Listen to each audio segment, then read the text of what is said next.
Hi, I'm Kelly, and I'm a student at Shadyside Academy.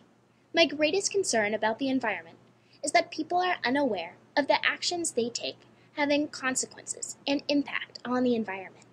They don't realize that simple changes can really make a difference, adding up to make sure that future generations have the opportunity to experience the environment that we've had to live in. As a school, we're trying to make huge strides in the direction of energy consumption. We're trying to reduce our energy usage by installing energy-efficient lighting, by making sure our recycling program is as efficient as possible, and by using green cleaning supplies.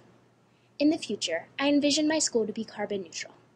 We will be climate leaders, caring greatly about the environment and making lasting lifestyle changes that will help us in the future. I am the Green Schools Alliance.